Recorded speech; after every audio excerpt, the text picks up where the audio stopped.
Hello बच्चों, let's read the question. So the question tells that non-nitrogenous biomolecule among the following. और ये जो options हमें दिए गए हैं वो है पॉलीसैकेराइड्स, न्यूक्लिक एसिड, प्रोटीन्स और लिपिड. तो इस क्वेश्चन के लिए हम कह सकते हैं कि हमारा की कॉन्सेप्ट होगा बायोमोलिक्यूल्स. मेनली हम लोग यहाँ डिफरेंट टाइप्स ऑफ बायोमोलिक्यूल के बारे जानेंगे.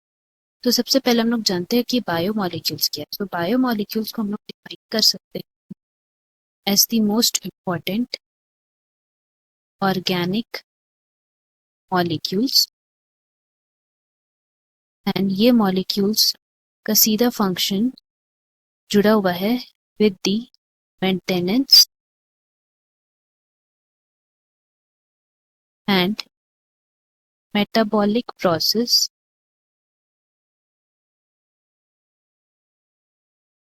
Of all the living organism. मतलब है कि जितने भी सारे लिविंग ऑर्गेनिजम्स है उसमें जितने भी तरह के मेटाबॉलिक प्रोसेस होते हैं वो डिफरेंट टाइप ऑफ मॉलिक्यूल्स की वजह से ही होते हैं. और ये मॉलिक्यूल्स को हम लोग बायोमॉलिक्यूल बोलते हैं. और ये लूजली पैक्ड मॉलिक्यूल्स होते हैं, अलग अलग तरह के होते हैं with different functions.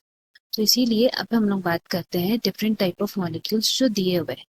First of all अगर हम लोग पॉलीसैकेराइड्स के बारे में बात करेंगे तो पॉलीसैकेराइड्स को हम लोग डिफाइन कर सकते हैं as a type of biomolecule जो कार्बोहाइड्रेट के क्लास से आता है.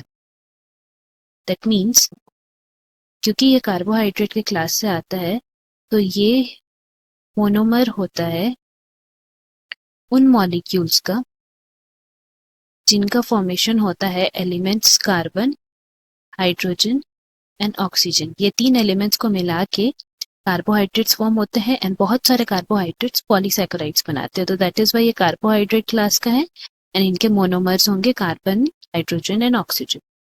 नेक्स्ट हम लोग बात करते हैं न्यूक्लिक एसिड का. तो न्यूक्लिक एसिड को हम लोग बोल सकते हैं ये उस तरह का बायोमॉलिक्यूल है जिसमें हेट्रोसाइक्लिक रिंग स्ट्रक्चर्स होते हैं एंड ये नाइट्रोजनस बेसिस को मिला के बनते हैं. बिकॉज ये नाइट्रोजनस बेसिस को मिला के बने हैं इसका मतलब ये नाइट्रोजन कंटेन करते हैं. We can write they contain nitrogen because हम लोग सब जानते हैं ये नाइट्रोजनस बेसिस है. एडेनाइन, ग्वानिन, साइटोसिन, थाइमीन, इन सब में नाइट्रोजन प्रेजेंट रहता है. नाउ नेक्स्ट हम लोग बात करते हैं प्रोटीन्स के बारे में. तो प्रोटीन को हम लोग डिफाइन कर सकते हैं type of biomolecule which is composed of monomers of amino acid. तो अब अमीनो एसिड्स क्या है?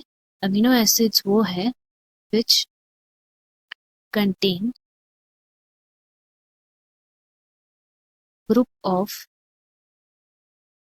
Amino group.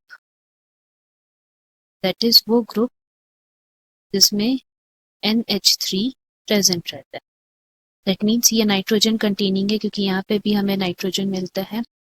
नाउ नेक्स्ट हम लोग बात करते हैं लिपिड्स के बारे में.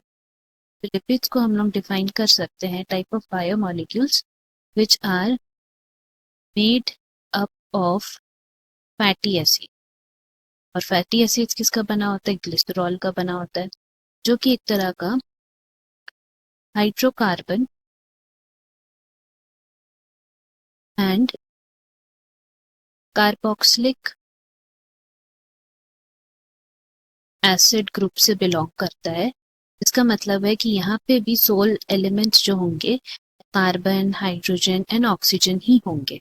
सो दैट इज वाई इससे हम लोग समझ सकते हैं कि यहाँ पे हमारा लिपिड्स और यहाँ पे पॉलीसैकेराइड्स ही ऐसे बायोमॉलिक्यूल्स है जिसमें नाइट्रोजन नहीं होता है.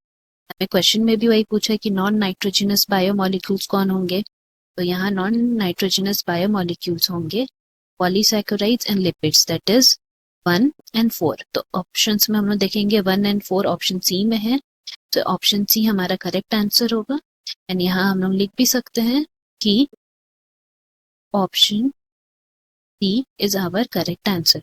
Hope you have understood. Best of luck. Thank you.